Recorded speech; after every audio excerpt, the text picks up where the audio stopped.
Well, let's continue that conversation. As you've seen there, Ademola Abbas joins us. He's a professor of international law, also a global affairs expert. Thank you for joining us this morning. Thank you very much for having me. Well, we're having a question, that issue about conversation around election matters in Nigeria. So, first of all, looking at the current scene, perhaps to even take it, from where we are coming. Looking at the current scene and the number of issues that were raised in Abuja by Mawkwe and Chamberlain, and the fact that at the end of the day, it comes to the people that can be found in the executive, the legislature, and the judiciary, the people that are in politics, the people that elect people into office, the people that work in the civil service, the people that work in INEC, all citizens of the Federal Republic of Nigeria. Where do you think the weak link is? Well, thank you very much, Ayo. Look, that's a very loaded question. The weak link, or the weakest link, if you really want to put it very graphically, cuts across a panoply of issues. I don't think it comes down to just one single entity. You have different stakeholders in the Nigerian polity, whether you are politicians, or you are citizens, or you are regulators. So it cuts across the whole. So if you just want to say, okay, this is the weak link, who do you say? The INEC, or the executive, or judiciary, or the parliamentarians, or the electorates, or the voters, or the citizens? You have to be able to, you have to break it down to begin to nitpick. Who has responsibility for what? Who does what? Because at the end of the day, we're talking about elections and we're talking about democracy, as your guests have been talking about. But when you look at it, there is no amount of this twigging we do that will ever resolve the issue. I'm sure we're going to come to that eventually. You have to look at the system as a whole. So it's not a question of which case goes to court. One of the questions you asked the last speaker was that there are some cases that shouldn't have gone to court, that they went to court. And I think you followed up by saying, their lawyers, they should have told their clients, politicians, when they come to them to say, look, these cases should not go to court. Do you think any lawyer in Nigeria will sit down and say, you bring in millions of naira to me, and I'll tell you, oh, well, you don't need to go to court. These cases can be resolved. It doesn't happen like that. So you have to look at the whole system, and I'm sure we're going to have an opportunity to address that. In looking at the whole system, what is the issue? Because a good number of politicians, lawyers have said about Nigeria that we're an extremely litigious people. Mawkwe, my colleague, went to Liberia to monitor the elections, and she's still overwhelmed by the experience that she had. In fact, the man, the Mr. Yabagi Soni, also went on that same route, on that same trip, and they have their own observations as well. So, but one thing that Mawkwe continues to say is that the people took ownership of the entire process. So in looking at the entire system, I ask again, where have we missed it? Because perhaps there is a baseline upon which everything else is built. A 5-year-old child, for instance, cannot go to university. He has to start at the very base level. So where is the base level that if we got it right there, everything else will build right? Well, thank you very much. Look, when I said earlier on that you have to be able to take it apart, I was trying to assign different responsibilities to different stakeholders. If we take the citizens, for instance, we have a largely defective political education system in Nigeria that doesn't really equip the citizens about their rights, basically, and what to look out for in elections. You've got elections that have become so heavily monetized. That one is there, and so many others. But let me go back to, let's focus on the election itself. Where do we get it wrong? Now, we as a country, we like to borrow a lot from overseas, from foreign countries, Western countries, without actually reflecting on certain ingredients that make their own system work. Let's kid ourselves. You said Nigerians are litigious. Yeah, but to be honest with you, a fraction of cases, I'm not talking about elections now, that should go to court actually never get to court in Nigeria because of sometimes loss of confidence in judiciary and so on and so forth, the expenses and the costliness and so many other things. But look at it from this angle. We have a contentious elections in Nigeria most times, but we have it in the US. We have it in other countries. But how do they deal with it? What are the issues? I think the first problem we face in Nigeria today, talking about the democracy election in Nigeria, is that our democratic system has become heavily centralized. we put everything on INEC. Every 4 years, we expect INEC to come and perform miracle, literally, for 200 million people, 36 odd states in the country. Only God knows how many local government areas and LCDAs. Within 4 years, it cannot happen. How did they do it in some countries? We have to learn how other people do it. Look at the US. States actually have the primary responsibility for conducting elections. So most states have what they call the secretaries of state, who will organize elections. You know, sometimes most of the litigations that will follow election will have come in the pre-election time. Let's go back to 2020, the Donald Trump election.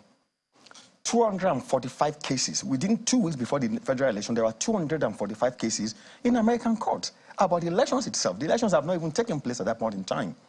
You know, because when states run elections, before they run elections, there will have been systems in place. And those systems will reflect the individuality of each state. As an example, you have some states in America today that will say if you want to vote, there must be a witness to your vote. Some will say there must be a signature. You have every state developing its own rules about election. So a state will conduct an election will come from its budget. So when a state puts all those processes in place, if any party has any problem, they will have challenged them in court long before the elections. Those one will not become post-election problems. So what I'm saying is that most of the contentions, most of the litigations that go to court in Nigeria, I think about 1,200 and something cases went to the court in Nigeria after these last elections, which approximately about 94.5, you know, of the election result actually went to court.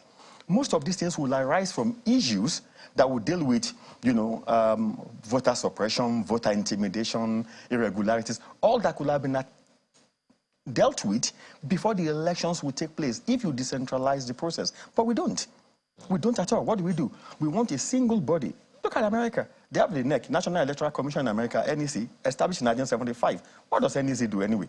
NEC do within financing, advert, and what have you. It is the Attorney General of the US, or the DOJ, Department of Justice, that will deal with certain federal issues in federal elections. Every other thing is dealt with at the state level. So we need to focus, we need to go back to the drawing board and begin to ask, how can we decentralize electoral processes in Nigeria? It comes back to people, Prof. It comes back to people. There are those who say, who are even suggesting as we speak, and I'm very sure you're aware, that INEC should take over local government elections. I mean, as appalling as that sounds, it only speaks to the fact that people have a problem in their heads about a state or a state governor running elections in their states. So again, it comes back to people. So maybe you want to go back to that base level that you tried to, or you're trying to not go or avoid the other time. You talked about a lack of political education. Where does it start, for instance? A brilliant question. I'm happy you mentioned the people. Why are people now clamoring that even the INEC should take over the local government elections? Because people have lost confidence in the electoral process. So we're talking about the same thing, but in different ways. You're talking about people. But if you allow people at a state level to take ownership of the elections, look, I know what you just said is the same thing, the same argument we make in Nigeria about state policing, isn't it? That, oh, if you say policing should be decentralized, that the state government might use the police to, to intimidate the opposition and this and that. But look, we are not the only federal constitution in the world. We are not the only federal system in the world. Let us stop demonizing ourselves. What I'm saying is that people have accepted that demonization, that unless something comes from the federal, we cannot do it ourselves. So people cannot take ownership of anything if you don't actually build that confidence in them and tell them, look, if a governor of a state X, you say you should organize, you should have primary responsibility for organizing an election. And that governor obviously says, okay, A, B, C, D are the rules in 2020 that will apply in an election year in 2024. If you are not happy as an opposition party, you go to court in 2020, 2021. That's what I'm saying. You will have challenged that. People will be there. They will see what that state is trying to do. They will have resolved all those before the election itself will take place 4 years later. That is actually what ownership is all about. People say that elections are won or lost at counting level. No, elections are won and lost at how you get people involved from the start, from the takeoff point.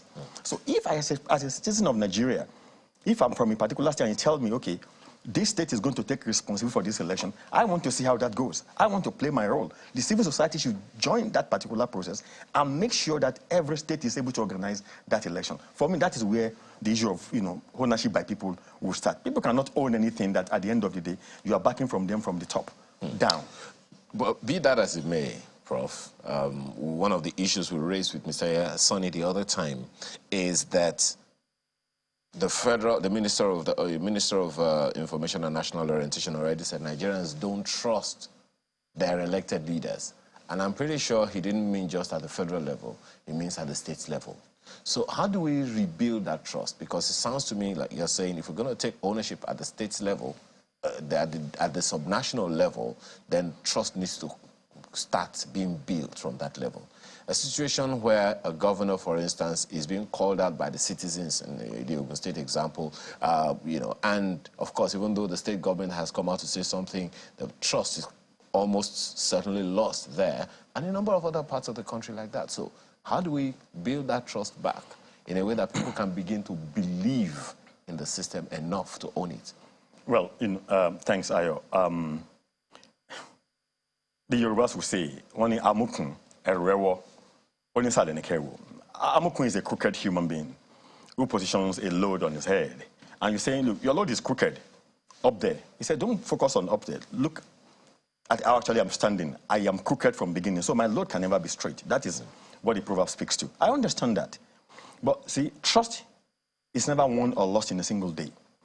There is a huge trust deficit in Nigeria. We all know it. But part of the problem I think we face in Nigeria is that we always like to look at very short-term solutions, quick solutions, to rather long-term problems. The trust deficit you have in Nigeria is not going to be built overnight. So if anybody is thinking, oh, we can easily address this by suddenly expecting our politicians to be less corrupt, to be more people-oriented, I mean, go back to the question you asked the other speaker, your guest, about whether there is something that politicians should do in terms of the kind of qualification they should have before they come, to seek office. Well, the gentleman talked about wisdom, and I'm happy you mentioned wisdom comes from knowledge and all this stuff. But I'm not even focusing on just the certificate per se. But you're also talking about what kind of training do our politicians get? Do they have academies they go to? Do they even know what the morals and the values of their parties are all about?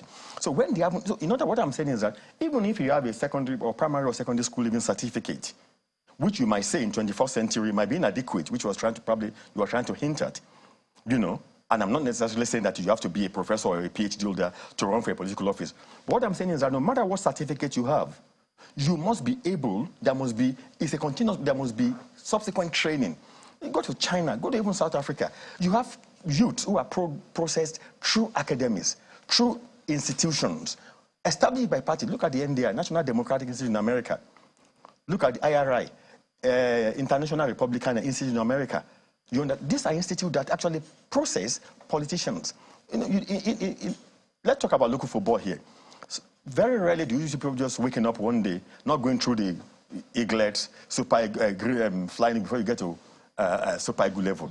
But in politics, literally any idiot can wake up tomorrow who has never tasted power, who doesn't even understand anything about governance, just because, as your last speaker said, he has the backing of his people, and people love him, doesn't matter how that trust whatsoever, then say, I want to be president of Nigeria, and that is it.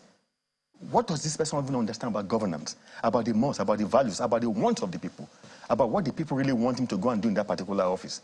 We've got to a situation in which now any elected representative just will get a couple of hundred and go and buy something, and they call it empowerment for people.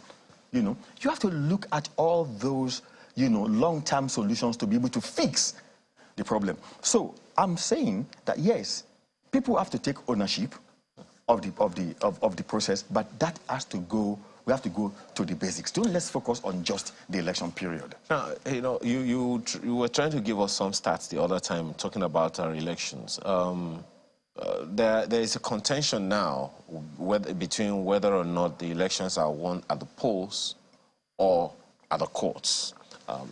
Take it from 2007, the numbers of the general election petitions in the country have been very, very interesting.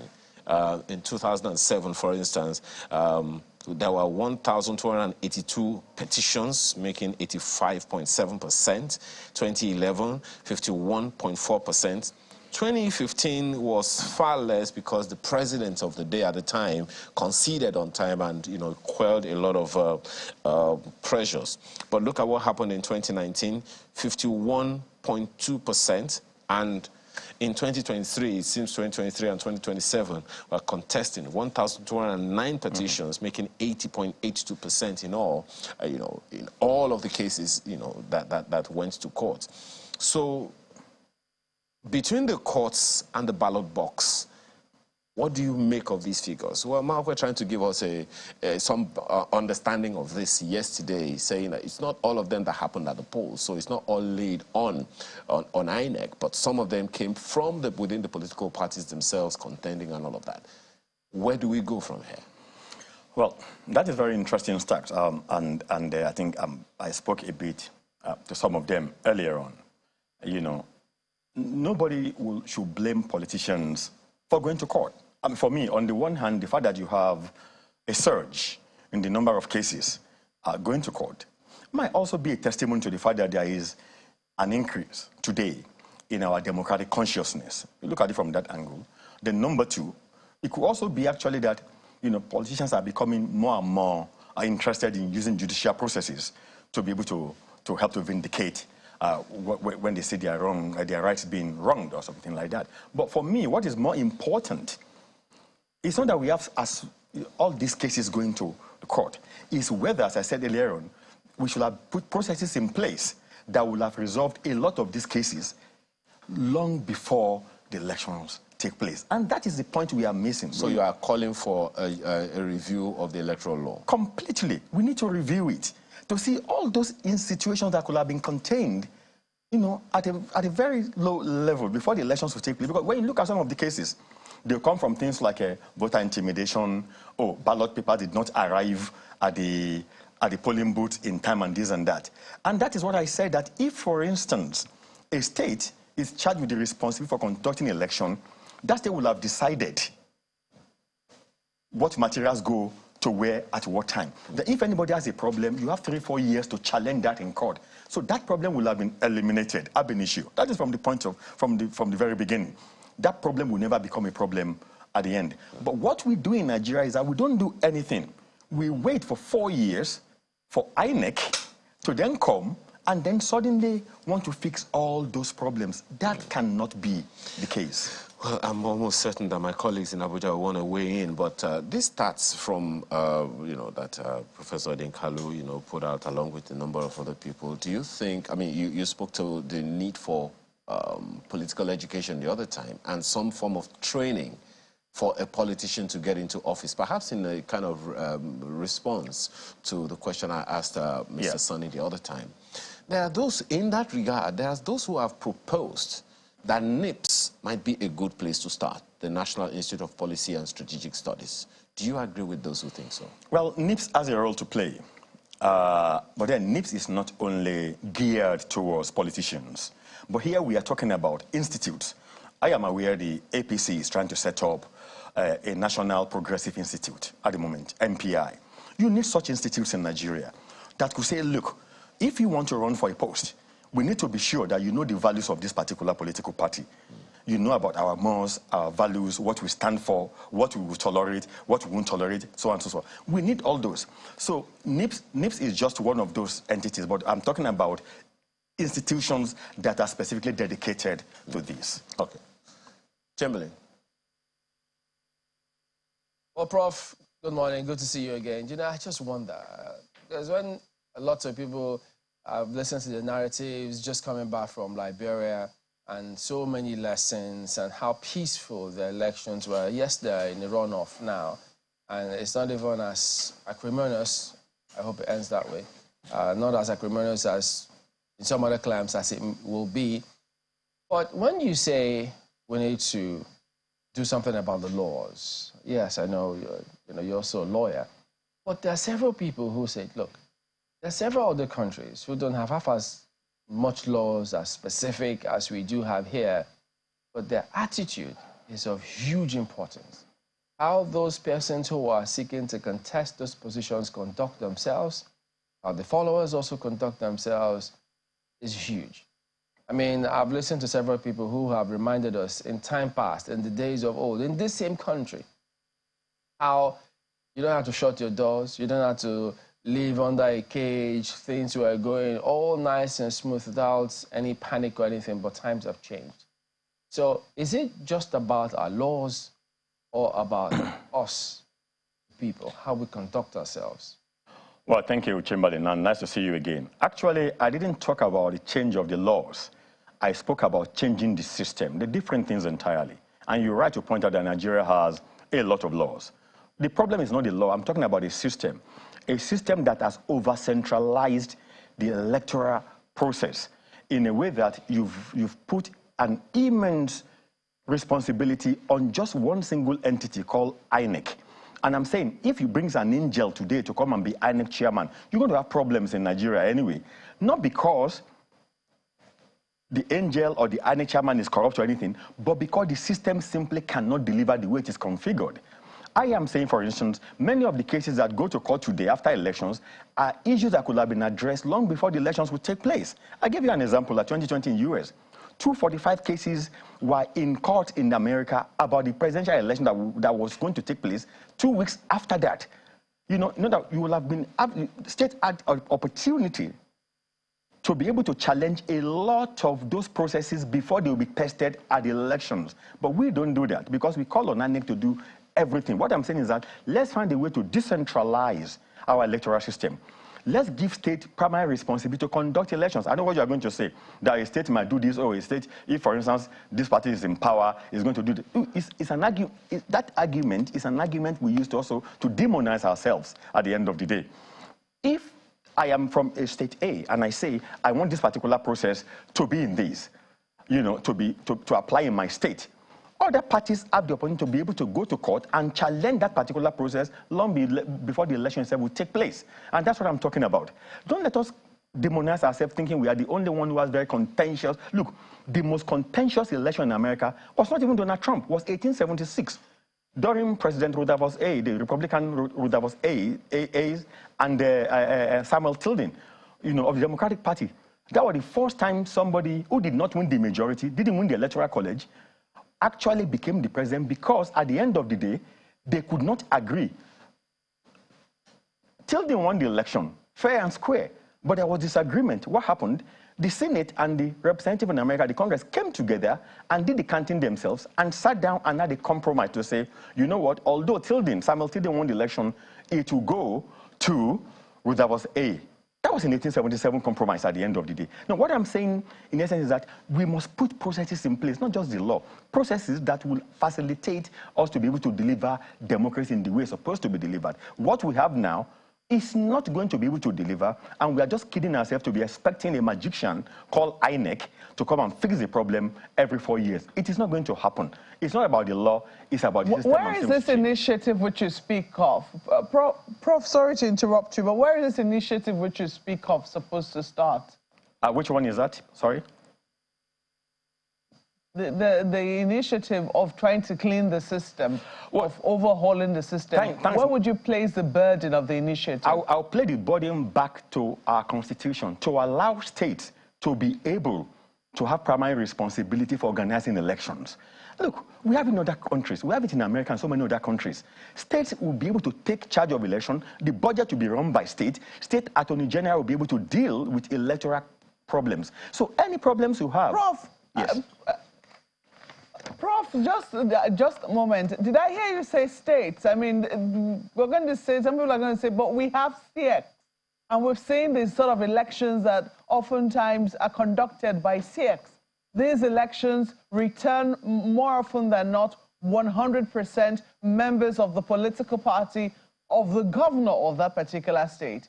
And you say states? That's right, Markwe. But the same thing we have when INEC conducts election or when FEDECO conducts elections. All I'm saying is that let's give ourselves a chance, an opportunity to say that we want the people to own the process. And for me, how do they own the process?